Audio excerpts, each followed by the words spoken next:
Ini bernama Brad. Dia adalah pemilik perusahaan kecil di Amerika yang bergerak di bidang penggalangan dana untuk amal. Pagi itu, ketika sedang makan di restoran bersama karyawan kepercayaannya, nggak ada angin, nggak ada hujan, tiba-tiba karyawan Brad bilang kalau dia mau mengundurkan diri. Karyawan itu menjelaskan di umurnya sekarang, dia bisa menghasilkan uang jauh lebih besar dibandingkan bekerja di tempat Brad. Atau mungkin dia bisa mendirikan perusahaan penggalangan dana seperti Brad juga, tapi jauh lebih sukses karena dia masih muda.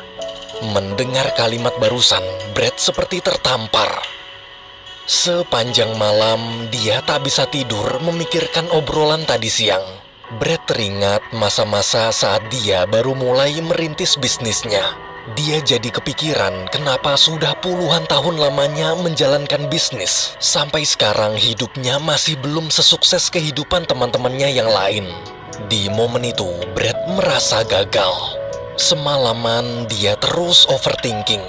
Brad ingat waktu reuni, ternyata teman-teman dekatnya selama kuliah dulu kini semuanya telah sukses. Ada yang jadi sutradara terkenal di Hollywood, ada yang punya perusahaan besar, ada yang bekerja di pemerintahan dan sering masuk TV, bahkan ada yang sudah pensiun menikmati uang investasinya. Ketika Brad membandingkan dengan hidupnya sekarang, dia merasa menjadi pecundang. Dia sangat iri. Padahal sebenarnya keluarga Brad bukanlah keluarga miskin. Walaupun bisnisnya bisnis kecil, tapi stabil.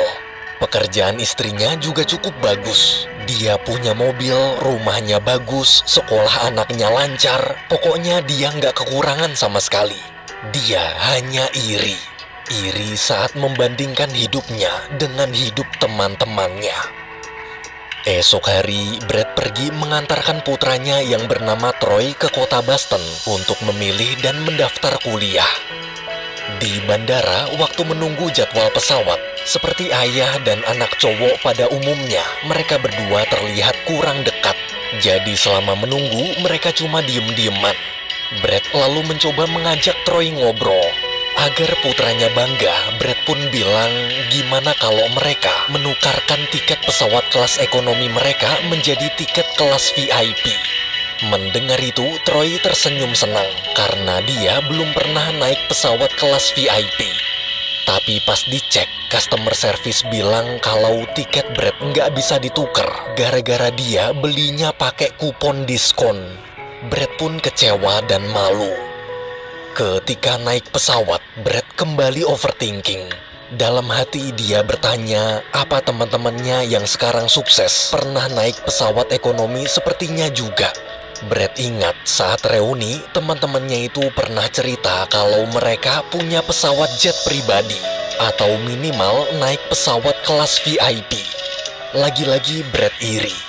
Ia lalu teringat, dulu waktu kuliah, dia adalah salah satu mahasiswa pintar yang punya ambisi jadi orang sukses. Sedangkan istri Brad adalah wanita sederhana dan selalu mensyukuri apapun yang dia miliki sekarang. Dia tak pernah menuntut lebih, tapi gara-gara istrinya tak pernah menuntut lebih, semenjak menikah, Brad merasa ambisinya jadi hilang.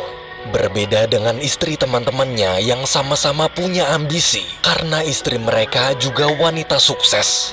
Brad yakin salah satu faktor kesuksesan temannya pasti ada pengaruh dari istri. Sesampainya di kota Boston, Brad langsung memesan hotel untuk istirahat. Malamnya, waktu makan di restoran, Brad bertanya besok Troy mau mendaftar ke kampus mana. Troy menjawab, dia ingin sekali masuk Universitas Harvard jurusan kesenian. Karena gurunya di SMA pernah bilang, dengan keahliannya bermain piano, Troy sangat layak masuk universitas sekelas Harvard. Apalagi di Harvard juga ada musisi idolanya yang sekarang jadi dosen. Mendengar cerita barusan, Brad tersenyum bangga. Dia baru tahu kalau selama ini putranya jago bermain piano. Di hotel, Brad terus memandangi putra satu-satunya itu. Dia tak menyangka anak yang dia besarkan dari kecil sekarang punya masa depan cerah. Ia mulai membayangkan bagaimana saat putranya nanti lulus dari universitas sekelas Harvard dan jadi musisi terkenal. Brad yakin meski teman-temannya kaya, anak mereka belum tentu jadi anak hebat seperti anaknya. Seketika rasa iri dalam hati Brad seakan terobati. Esok hari, Brad mengantarkan Troy wawancara pendaftaran di Universitas Harvard. Brad tak sabar menunggu bagaimana hasil wawancaranya. Tak lama kemudian, Troy akhirnya keluar. Namun Troy memberitahu kalau ternyata dia salah jadwal. Harusnya jadwal wawancaranya kemarin dan sekarang pendaftaran sudah ditutup. Mendengar itu, Brad kecewa. Di luar gedung, Brad terus memikirkan bagaimana cara agar putranya tetap bisa masuk Harvard. Brad lalu menelpon sang istri dan bertanya apa istrinya punya kenalan dosen atau alumni atau orang dalam yang bisa membantu memasukkan Troy ke Harvard. Istri Brad kemudian menyarankan bagaimana kalau minta tolong ke salah satu teman kuliah Brad bernama Craig, karena Craig bekerja di pemerintahan. Mendengar nama Craig, Brad bimbang. Dulu waktu pertama kali merintis bisnis amalnya, Brad pernah meminta Craig jadi investor, tapi sikap Craig terasa seperti merendahkannya. Tak hanya itu, ketika Brad mengirim email untuk menanyakan kabar, Craig tak pernah membalas seakan sudah sombong dan lupa teman. Setelah bertahun-tahun menjauhinya, Brad gengsi kalau sekarang harus minta tolong ke Craig lagi. Namun meski hatinya menolak demi putranya bisa masuk Harvard, Brad terpaksa harus menelan gengsinya. Ia lalu menelpon salah satu temannya untuk minta nomor Craig. Di telepon itu, saat sedang basa-basi menanyakan kabar, teman Brad memamerkan kehidupan suksesnya. Kini dia tinggal di rumah besarnya di Hawaii dan tinggal bersama dua pacarnya yang cantik. Rasa iri di hati Brad pun kembali muncul. Tapi sekarang bukan waktunya iri. Setelah dapat nomor Craig, Brad langsung menelponnya. Sayangnya nomor Craig sedang tak aktif, jadi Brad meninggalkan pesan suara dan meminta Craig menelponnya balik jika ada waktu. Besoknya, ketika sedang sarapan di restoran, Craig menelpon. Brad di situ menceritakan masalahnya di Harvard kemarin, kemudian meminta tolong Craig untuk membantu putranya agar bisa tetap diizinkan mendaftar, walaupun jadwal pendaftaran sudah ditutup. Sebagai teman lama, Craig tak keberatan. Tak hanya itu, karena kebetulan besok lusa dia juga sedang ada urusan di kota Boston. Craig pun mengajak Brad ketemuan dan makan malam di restoran. Mendengar Craig mau membantu, Brad sangat senang. Ia yakin 100% anaknya pasti akan masuk Universitas Harvard. Brad lalu mengajak Troy pergi ke toko buku. Di sana, Craig kembali menelpon dan mengabarkan kalau dia berhasil membujuk pihak Harvard untuk mengizinkan Troy wawancara besok. Setelah telepon ditutup, Brad pun memberitahu kabar gembira tadi. Melihat ekspresi bahagia putranya, Brad ikut senang. Ia lalu membayangkan di masa depan nanti, Troy bisa jadi musisi terkenal dan mengangkat derajat keluarganya.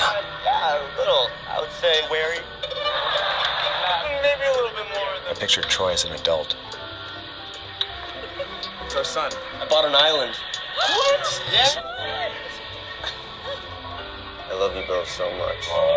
Thank you. Tapi baru juga membayangkan hal indah, overthinking Brad kambuh. Ia membayangkan bagaimana jika sukses nanti, Troy justru malah merendahkannya seperti teman-temannya. Atau yang lebih buruk, bagaimana bila di masa depan nanti, Troy gagal jadi musisi terkenal dan cuma jadi pengamen jalanan.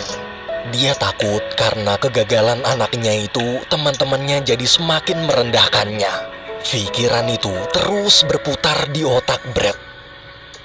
Malamnya, Troy mengajak sang ayah menemui kakak kelas di SMA-nya yang sudah masuk Harvard duluan tahun lalu. Namanya Anaya. Troy cerita dulu dia dan Anaya juga pernah jadi satu tim orkestra di acara amal. Mereka bertiga kemudian makan malam bersama di restoran. Di sana saat sedang mengobrol, Brad kagum dengan kecantikan dan aura cerah yang terpancar dari wajah wanita itu. Di tengah obrolan, teman Anaya bernama Maya datang lalu ikut bergabung. Melihat dua wanita cantik penuh semangat di hadapannya, Brett hanya terdiam terpesona. Dia ingat dulu waktu pertama kali bertemu, istrinya juga punya aura cerah seperti mereka. Pokoknya penuh gairah. Namun setelah bertahun-tahun menikah, gairah itu sekarang sudah redup. Brett lalu teringat teman yang dia telepon waktu minta nomor Craig kemarin. Temannya bilang kalau dia tinggal di rumah mewah di Pulau Hawaii bersama dua pacar cantiknya.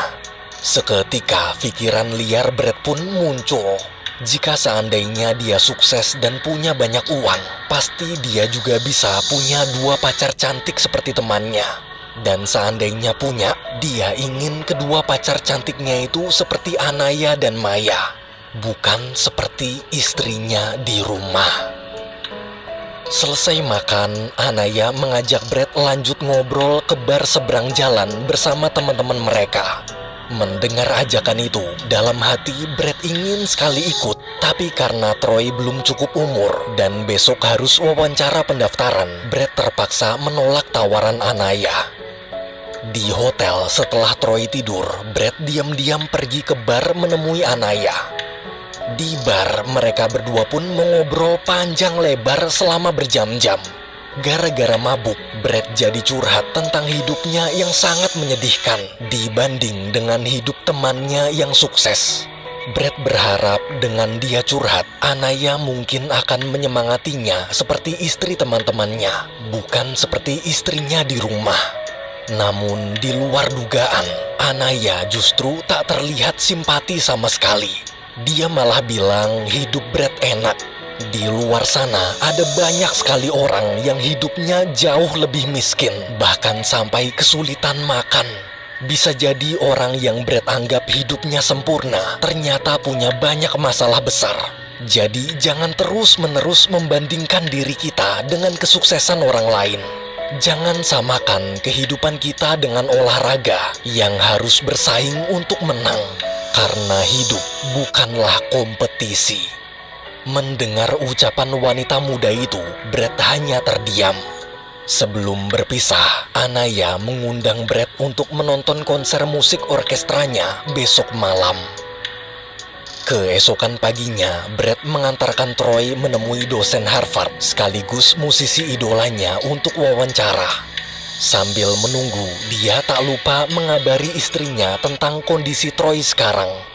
Tak lama kemudian, setelah semua proses selesai, Troy memberitahu berkat bantuan orang dalam yang ayahnya hubungi, dia jadi disambut dengan baik dan yakin akan diterima. Brett sangat senang. Akhirnya putra kebanggaannya bisa kuliah di universitas bergengsi. Mereka berdua lalu pergi mendaftar ke Universitas Taft juga untuk berjaga-jaga bila seandainya pendaftaran Troy di Harvard gagal. Di sana Brett cerita kalau Taft adalah universitas tempatnya dulu kuliah. Ketika Troy sedang berkeliling, Brett mampir ke suatu ruangan untuk menyapa dosen pembimbingnya dulu. Namun ternyata Brett diberitahu kalau dosen pembimbingnya itu sudah meninggal. Brett pun syok, kenapa tak ada yang mengabarinya. Dia merasa teman-temannya pasti menjauhinya karena tak sesukses mereka, dan tak mengabarinya karena menganggap dia bukan orang penting. Malam hari di hotel, Brett bersiap-siap menemui Craig. Waktu sampai restoran, pelayan memberikan Brett meja dekat pintu dapur yang berisik suara orang lalu lalang. Tak lama kemudian, Craig datang. Melihat orang penting seperti Craig, pelayan menyambutnya dengan ramah dan memberikan meja spesial di tengah. Bahkan si pelayan juga menawarkan Craig minuman spesial. Setelah pelayan pergi, dua teman lama itu mulai mengobrol mengenang masa lalu. Tak lupa, Brett juga berterima kasih karena Craig telah membantu Troy masuk universitas paling terkenal di dunia. Menit demi menit berlalu, mereka berdua terus bertukar cerita. Hingga tiba-tiba obrolan mereka berubah. Mereka mulai membicarakan kabar teman-teman lain yang sekarang sudah sukses. Sambil tertawa sombong, Craig mulai membongkar satu persatu aib rahasia para sahabatnya itu. Craig cerita sebenarnya yang sukses cuma dia sendirian, sedangkan teman-teman lainnya hidupnya tak seindah yang Brad bayangkan. Masalah mereka besar-besar. Ada yang hampir dipenjara karena penggelapan pajak. Ada yang anaknya sakit parah dan kalau tak segera dioperasi maka akan meninggal. Ada yang investasinya di kota gagal lalu kabur ke Pulau Hawaii. Dan pesawat pribadi yang sering mereka pamerkan sebenarnya bukan pesawat mereka sendiri, tapi pesawat dari uang perusahaan yang mereka gelapkan. Mendengar semua cerita Craig, Brad kaget tak percaya. Di momen itu, Brad terus menanggapi obrolan Craig, tapi pikirannya memikirkan hal lain. Dia merenung, selama ini dia berpikir kehidupan teman-temannya sempurna, namun punya karir sukses dan punya banyak harta. Ternyata bukanlah kesempurnaan hidup. Kini Brad mulai berpikir, Craig juga pasti punya aib rahasia yang dia sembunyikan. Seketika Brad seperti tertampar. Ternyata selama ini hidupnya baik-baik aja. Mungkin uangnya tak sebanyak mereka, tapi keluarganya bahagia, dia tak punya hutang sepeser pun, anaknya sehat dan akhlaknya juga bagus. Contohnya kemarin, waktu diajak minum-minum dengan dewasa, putranya berani menolak sendiri karena umurnya belum 21 tahun. Sedangkan perusahaannya meski kecil tapi sudah puluhan tahun berjalan lancar dan punya banyak relasi baik. Di momen itu, Brad benar-benar merasa seperti orang bodoh. Hanya karena ingin terlihat sukses, dia sampai memaksakan segala cara agar anaknya bisa masuk Harvard. Bahkan dia sampai rela minta tolong ke teman sombong yang dulu pernah merendahkannya. Sampai detik ini pun, Craig tak pernah sekalipun minta maaf. Di tengah obrolan, emosi Brad meledak. Dia yang tadinya hormat pada Craig, tiba-tiba meluapkan seluruh sakit hatinya. Dengan penuh amarah, Brad langsung meninggalkan teman sombongnya itu.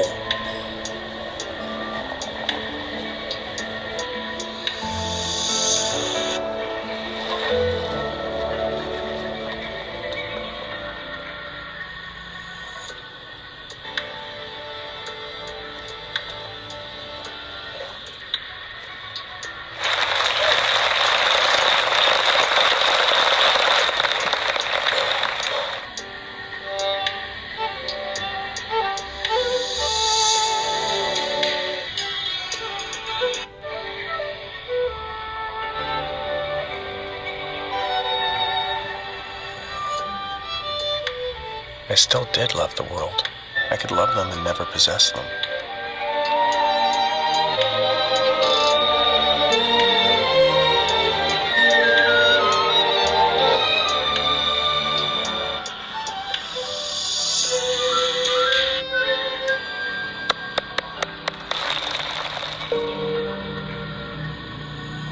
Setelah kembali ke hotel, tiba-tiba Troy berkata dia tak jadi masuk ke Harvard.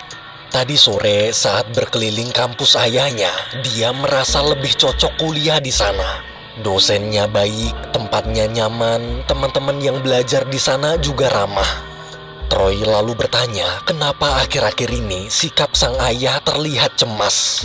Melihat kekhawatiran anaknya, Brad pun memberitahu semua isi pikirannya selama ini. Brad takut orang lain merendahkannya dan menganggapnya gagal.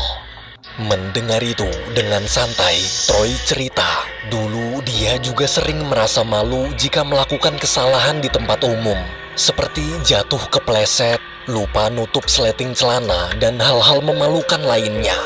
Dulu dia mengira orang-orang yang melihat pasti akan mengingat kesalahannya itu sampai kapanpun, dan dia akan terus-menerus menahan malu. Tapi kenyataannya enggak. Meski kesalahannya memalukan, ternyata mereka tak terlalu peduli. Karena sebenarnya semua orang hanya sibuk memikirkan tentang diri mereka sendiri. Jadi sekarang Troy sudah tak terlalu takut lagi dengan apa yang orang lain pikirkan tentang dia. Dia berharap sang ayah juga sama. Daripada memikirkan pendapat orang lain, lebih baik memikirkan pendapat orang yang peduli dengan kita. Dan satu-satunya orang yang peduli pada Brad hanyalah Troy. Brad lalu bertanya apa pendapat putranya itu tentang ayahnya. Sambil menahan malu, Troy menjawab, "Aku sayang ayah." Mendengar itu, Brad tersenyum. Ketika tidur, Brad merenung sambil memandangi wajah putranya. Anak satu-satunya yang berhasil dia besarkan dengan baik bersama istri tercintanya. Kenapa dia harus membandingkan kehidupannya dengan orang lain? Padahal meski sederhana, hidupnya sendiri sebenarnya penuh dengan keindahan. Kini Brad sadar, hidup bukanlah kompetisi. Yang perlu Brad lakukan hanyalah menikmati dan mensyukuri setiap detik demi detik di hidupnya.